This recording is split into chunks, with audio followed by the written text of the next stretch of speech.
మన రాజకీయ నాయకులు ఆంధ్రప్రదేశ్లో సొంత వ్యాపారాలు చూసుకోవాలి, ఇతర రాష్ట్రాల వ్యాపారాలు చేసుకోవాలి, కోట్లకు కోట్లు గడించాలి. ఆ తర్వాత ఇక్కడ 50 కోట్లు 60 కోట్లు ఎమ్మెల్యేకి, 100 కోట్లు 200 కోట్లు ఎంపీకి ఖర్చు పెట్టుకోవాలి. ఈ పనుల్లో ఉంటారు తప్పించి రాష్ట్ర ప్రజల్ని బాగు చేయాలి అంటే చక్కగా ఇక్కడ డెవలప్మెంట్కి అవకాశం ఉందన్న దాన్ని పట్టించుకోరు. గుజరాత్ ఎందుకు అభివృద్ధి చెందింది? తీర ప్రాంతం కాబట్టి. మన తీరం ఏమైనా తక్కువ ఉందా? గుజరాత్ కంటే ఎక్కువ ఉంది, కానీ మనం పట్టించుకోవాలి.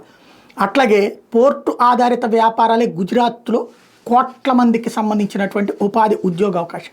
ఇక్కడ మనకి అది పట్టలేదు.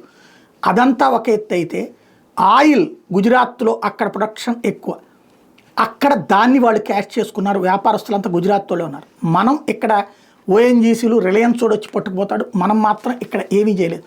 మన రాజకీయ నాయకుల యొక్క స్వార్థాన్ని నార్త్ ఇండియాలో ఉన్నటువంటి రాజకీయ నాయకులు వ్యాపారస్తులు వాడుకుంటున్నారు. దానికి సాక్ష్యం ఆంధ్రప్రదేశ్లో 3.32 మిలియన్ మెట్రిక్ టన్నుల చమురు, 20.82 బిలియన్ క్యూబిక్ మీటర్ల గ్యాస్ నిల్వలు ఉన్నాయి అన్నటువంటిది కేంద్ర ప్రభుత్వం అధికారికంగా ప్రకటించింది. అదే సందర్భంలో రాజస్థాన్, తమిళనాడు తర్వాత అత్యధిక చమురు నిల్వలు ఆంధ్రప్రదేశ్లోనే ఉన్నట్టు వెల్లడించింది.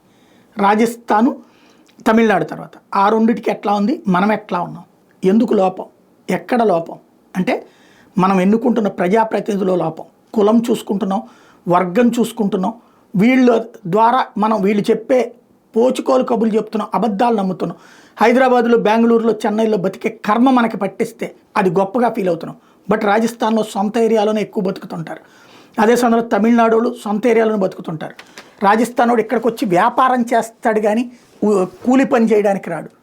రాజస్థానోడు హైదరాబాద్లో కూడా ఉద్యోగాలు చేయడానికి రాడు, వ్యాపారం చేయడానికి వస్తాడు. తమిళనాడు ఎక్కడన్నా మనకి ఇక్కడ అడుక్కోవడానికి కనబడుతున్నాడా? ఇక్కడ పని చేయడానికి వచ్చి కనబడుతున్నాడా? ఏంటి లోపం వాళ్ళకి మనకంటే? నాయకత్వ లోపం.